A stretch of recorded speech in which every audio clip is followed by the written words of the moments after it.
أعوذ بالله من الشيطان الرجيم. أعوذ بالله من الشيطان الرجيم.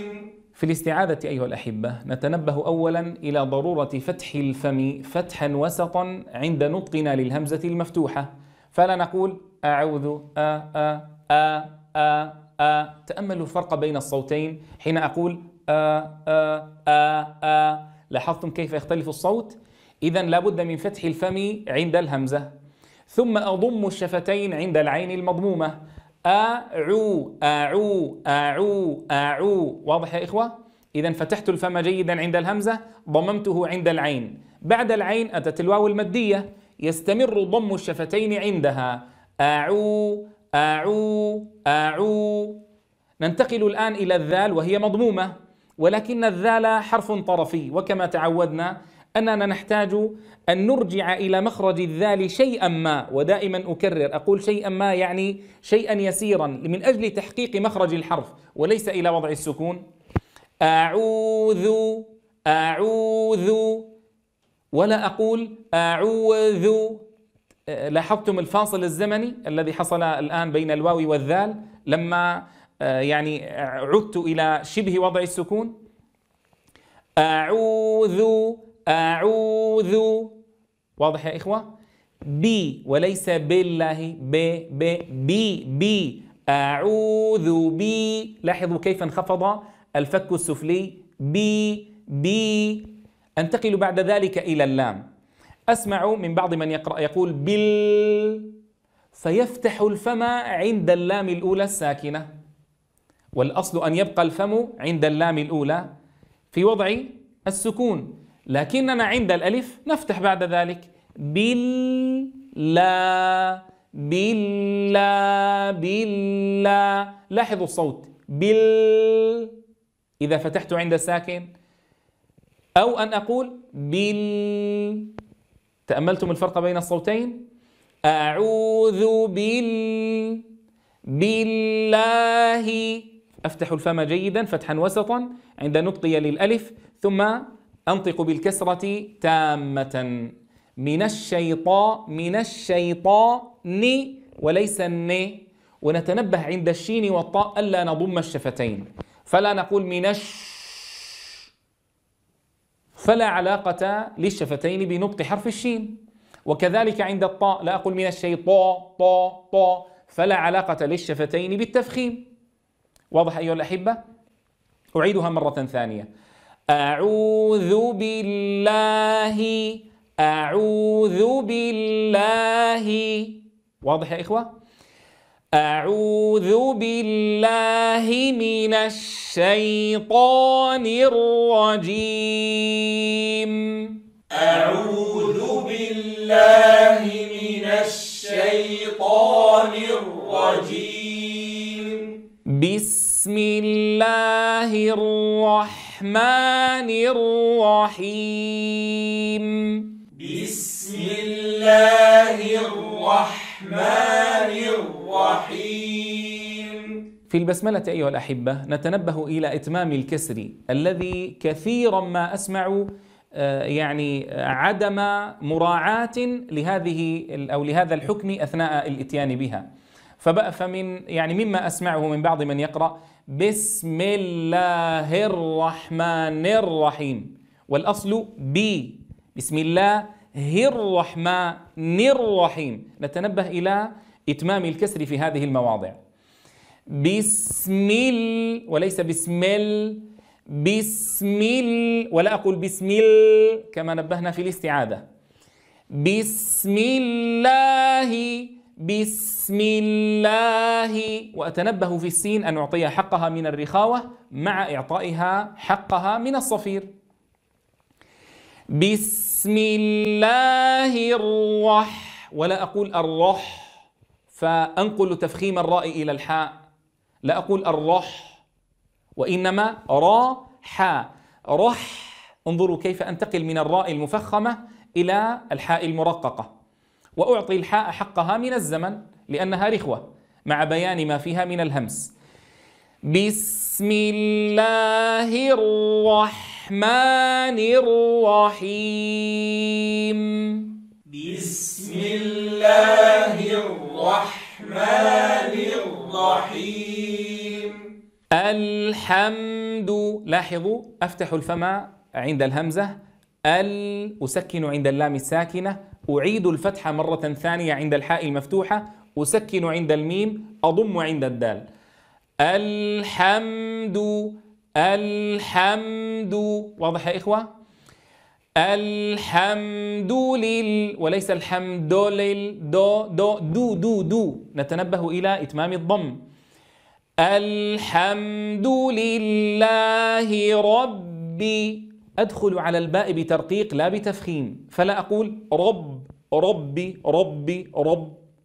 الآن ماذا فعلنا بالباء المرققة؟ فخمناها نظرا لتفخيم الراء قبلها، وهذا من الخلل، فلا بد من تخليص التفخيم من الترقيق.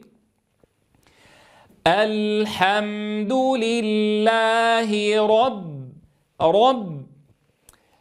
كيف أضبط هذه الباء المرققة بعد راء مفخمة؟ أقول لك جرب أن تدخل عليها بحرف مرقق، ثم بعد ذلك اجعل قبلها الراء المفخمة. قل معي أب رب. تأمل صوت الباء، أب، إنه صوت مرقق.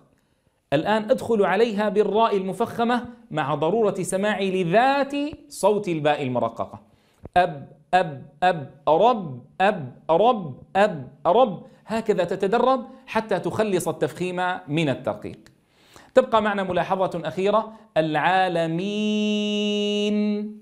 الياء هنا أيها الأحبة وقعت بين حرف أغن هو الميم قبلها وحرف أغن هو النون بعدها، فغالبا ما ينتقل ما فيهما من الغنة إلى الياء، فنسمع هذا الصوت العالمين مي. انظروا، ولو وضعت يعني هاتين الإصبعين على أنفك وأغلقت وفتحت وأغلقت وفتحت لتأملت كيفية خروج الغنة من الخيشوم. العالمين، انظروا كيف تغير الصوت لما أغلقت الأنف. الأصل أن يكون الصوت هكذا، العالمين، كما لو قلت عالمي، لا فرق بينهما. إذن يا إخواني الياء لا غنة فيها، الياء لا غنة فيها، فنحرص على التدرب على هذه الآلية. طيب كيف أتخلص من الغنة؟ أولا اجعل قبل الياء همزة، قل معي وأمسك بإصبعيك أنفك فمتى ما صفى من الغنة بعد ذلك ننتقل إلى جعله في كلمة، ثم بعد ذلك إلى المرحلة الثالثة نجعل قبله حرف ميم أو نون، ثم نتدرب كذلك على تخليص صوت المد من الغنة، وهكذا بعد ذلك نجعله في كلمة. وهذا شرحناه سابقا عند شرحنا لمتن تحفة الأطفال لمن أحب يعني التفصيل في المسألة بشكل أطول. نعيدها مرة ثانية. الحمد لله رب العالمين. الحمد لله رب العالمين. الرحمن الرحيم. الرحمن الرحيم. نتنبه أيها الأحبة في هذه الآية أن نبدأ بالهمزة مرققة حتى لا تتأثر بالراء المفخمة بعدها، فلا نقول الرحمن وإنما را الراء. واضح يا إخواني؟ الآن انتقلنا إلى الحاء وهي مرققة. تأملوا إذن، الهمزة مرققة، الراء مفخمة، الحاء مرققة، فلا يصح أن أقول رح حا الرح. واضح يا إخواني؟ الرحمن الرحيم. الرحمن الرحيم. مالك يوم الدين. مالك يوم الدين. في هذه الآية أيها الأحبة نتنبه إلى إتمام كسر الكاف، مالكي، ولا نقول مالك يوم الدين فنختلس كسرة الكاف كما أسمعه من الكثير. لا أقول مالك يوم الدين، مالك يوم، لك يوم، لك يوم.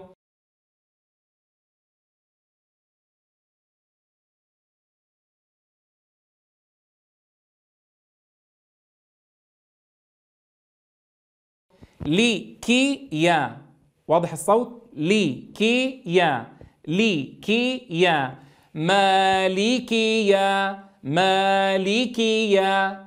هذه الملاحظة الأولى. الملاحظة الثانية لا أقول يو يو يو فأفخم الياء والواو، وكلاهما مرقق. يو يو مع ضم الشفتين ضما محكما عند الواو. مالك يوم الدين. هنا ملاحظة مهمة جدا في الدال. الدال والتاء أيها الأحبة يخرجان من ذات المخرج. الدال والتاء كلاهما يخرج من ذات المخرج، فكلاهما يخرج من طرف اللسان مع أصول الثنايا العليا. ما الذي يميز بين الدال والتاء باعتبار كونهما مشتركين في المخرج؟ يميز بينهما الصفات. صفات الدال والتاء كلاهما لهما ذات الصفات، إلا أن الدال الساكنة تميزها القلقلة. طيب ماذا لو كانت متحركة؟ ما الذي يميز الدال المتحركة عن التاء المتحركة؟ أن الدال مجهورة والتاء مهموسة. لذلك يا إخواني من يهمس الدال المتحركة فقد جعلها تاء. فإياك أن تقول مالك يوم الدين الدي الدي الدي الدي كما أسمعها من البعض. قل معي دا دا دو دو دي دي أد أد أدى أدو أدي أدي. لاحظتم الصوت أيها الأحبة؟ لا يوجد فيه همس أبدا. نعيدها. مالك يوم الدين، مالك يوم الدين. إياك نعبد وإياك نستعين. إياك نعبد وإياك نستعين. في هذه الآية أيها الأحبة مما ألحظه في أداء بعض من أسمع يولد من كسرة الهمزة ياء مدية، فيقول إياك. ماذا فعل حين فعل هذا؟ ماذا فعل؟ فك الإدغام، لأن المد مذهب للإدغام. فحين أقول إيا أين التشديد؟ ولدت من الهمزة المكسورة ياء، ثم بعد ذلك أعقبتها بياء مفتوحة ثم مددت، فأين التشديد؟ الأصل لا بد أن يظهر هنا يا إخواني النبر إيا مع الحذر من قطع صوت الياء لأنها رخوة. فلا يصح أن أقول كما أسمعه يعني في نطق البعض إيا إيا. ماذا فعل هنا؟ جعل من الياء حرفا شديدا فقطع عندها الصوت إيا، والأصل أن الياء رخوة ولكنها هنا مشددة. لا بد من بيان النبر فيها حتى يظهر ما فيها من تشديد مع الحذر من قطع صوتها. إيا إيا إيا إياك نعبد. تنبهوا أيها الأحبة إلى تحقيق مخرج العين. العين يخرج من وسط الحلق. العامل الأساسي في ضبطه هو رجوع لسان المزمار إلى الخلف، فلا بد من التحكم بهذه الكيفية. من أراد أيضا مراجعتها فليعد إلى شرح مخارج الحروف ففيها تفصيل طويل أثناء شرحنا لمتن الجزرية. فلنحذر مما يعني يقع فيه البعض من أخطاء. منهم من يجعل صوت العين عائما فيقول نعبد نعبد ففخم الصوت ولم يرتكز على المخرج، والبعض يقول نعبد فيقطع صوت العين مشبها إياها بالهمزة، وكلاهما خلل. فلا الذي ضغط حتى أغلق المخرج إغلاقا تاما أصاب، ولا ذاك الذي عوم صوتها من غير اعتماد على المخرج. فلا نقول نعبد ولا نقول نعبد، وإنما حرف بيني. هناك ممانعة لمرور الصوت في المخرج. نعبو إياك نعبد. واضح يا إخواني؟ أسمع أيضا من الأخطاء التي أجدها عند المبتدئين إسكان الدال، نعبد وإياك، نعبد وإياك، والأصل أن نحقق ما فيها من الضم، نعبد خصوصا من كان يعلم الصغار فليدربهم على هذه الكيفية، نعبد قد ينقد البعض فيقول كيف تقطعون الكلمات القرآنية مما يسبب خللا ربما أحيانا. أقول أيها الأحبة يجوز في مقام التعليم ما لا يجوز في غيره، فإذا كنت في مقام التعليم جاز لك أن توضح الحكم، أن تبين كيفية الأداء المراد من خلال الوقوف ولو على منتصف الكلمة لتظهر ما تريده من حكم. فنقول نعبد حتى يتنبه إلى ضم الدال جيدا. إياك نعبد وإياك فيها من الملاحظات ما ذكرناه سابقا من إعطاء الياء حقها من النبر مع الحذر من مط صوت الكسرة حتى يتولد منها المد، فهذا خلل. نستعين. انظروا إلى الخفض أيها الأحبة، هنا سؤال يتبادر إلى الأذهان، ما الذي يميز بين الفتح والخفض؟ لأن في الفتح والخفض نباعد بين الفكين، أليس كذلك؟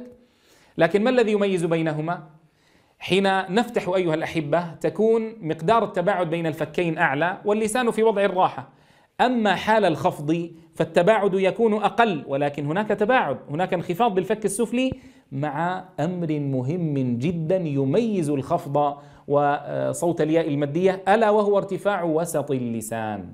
ارتفاع وسط اللسان. لا بد أن تلحظ هذا الارتفاع في وسط اللسان إلى حيث مخرج الياء المحققة. انظروا إلى التباعد بين الفكين، ولا يصح أن أقول ولا أيضا هكذا بالغنا في الفتح جدا. نستعين. نعيدها ثانية مع مراعاة هذه الملاحظات. إياك نعبد وإياك نستعين. إياك نعبد وإياك نستعين. اهدنا الصراط المستقيم. اهدنا الصراط المستقيم. هذه الآية يا الأحبة فيها ملاحظات عديدة، أولها الانتباه إلى كسر الهمزة عند البدء، وليس اهدنا كما ألحظ في نطق البعض، اهدنا. هذه الملاحظة الأولى. أيضا إعطاء الهاء حقها من الرخاوة، فالهاء أيها الأحبة حرف رخو لا بد أن يظهر هذا في الأداء، وليس اهدنا كما أسمع من البعض، اهدنا. واضح يا إخواني؟ طيب الآن انتقلنا من النون المرققة إلى الصاد المفخمة، اهدنا الصي. ألحظوا في نطق البعض تفخيما في النون نتيجة انتقاله إلى الصاد المستعلية المطبقة، فيقول اهدنا وهذا خلل. اهدنا اسمع الصوت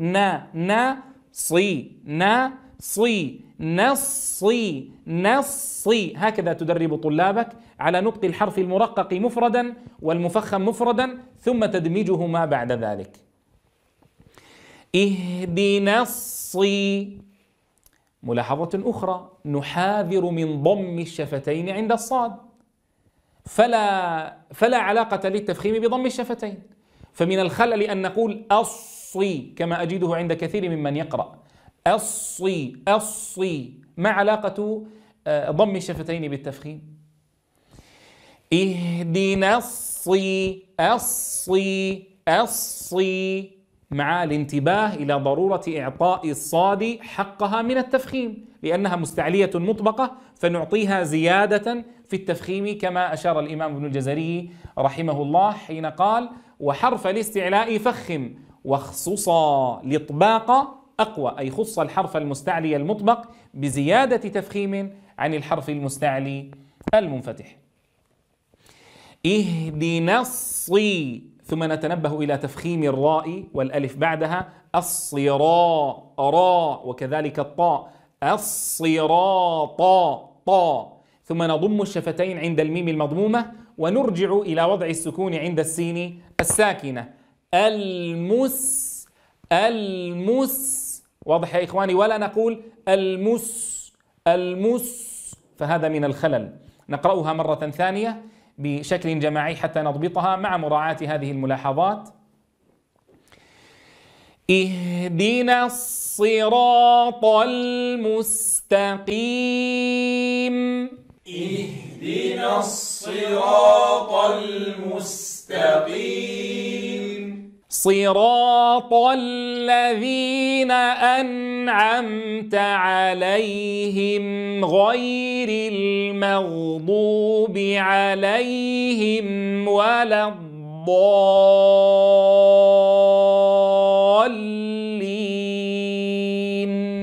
صراط الذين أنعمت عليهم غير المغضوب عليهم ولا الضالين.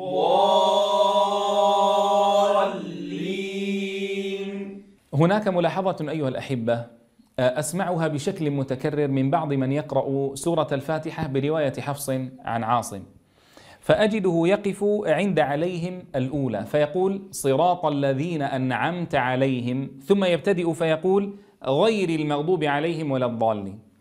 أقول أيها الأحبة الوقف على صراط الذين أنعمت عليهم هذه ليست برأس آية في عد الكوفيين، ولذلك كما رأيتم في التلاوة النموذجية قرأناها آية واحدة ووصلناها كاملة، ولكن قد يقول قائل ولكن نفسي قصير فلا أستطيع أن آتي بها كاملة بنفس واحد، فأقول لك أن تقرأها هكذا: صراط الذين أنعمت عليهم غير المغضوب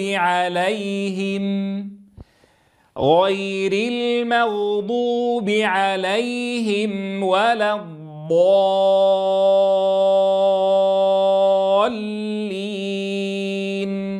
إذا لما وقفنا هذا الوقف ساغ لمن كان نفسه قصير أن يقرأها من غير يعني تشديد على نفسه، فيجدها سهلة يسيرة إن شاء الله. أعود إلى الملاحظات.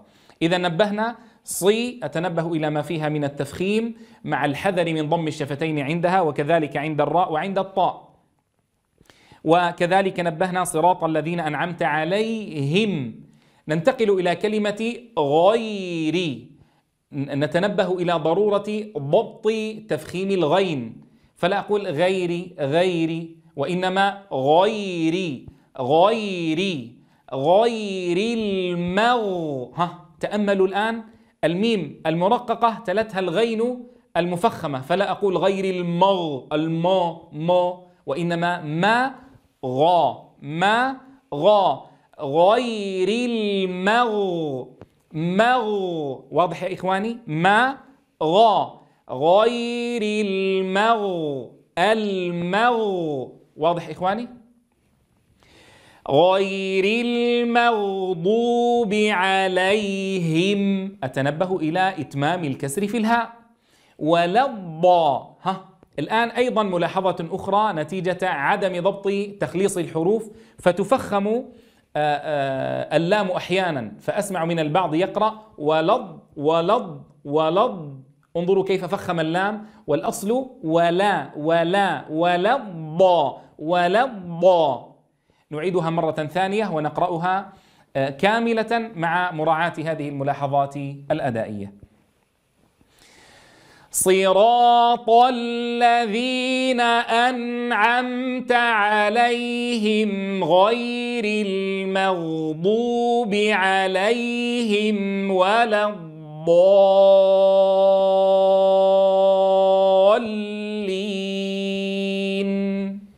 صراط الذين أنعمت عليهم غير المغضوب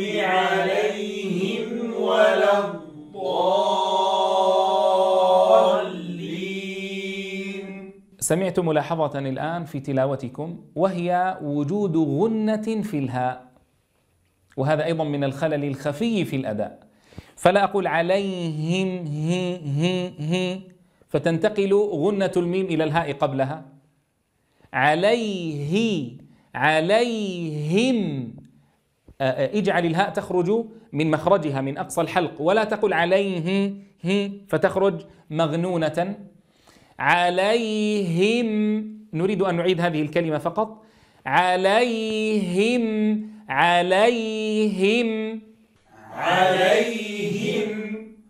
بارك الله فيكم أيها الأحبة، وشكر الله لكم جهدكم. حاولنا في يعني هذه التلاوة السريعة أن نبين بعض الملاحظات الأدائية التي يكثر وقوع الخلل فيها. أسأل الله عز وجل أن يبارك فيكم وأن ينفع بكم وأن يقبلنا وإياكم في ركب أهل القرآن، والحمد لله رب العالمين.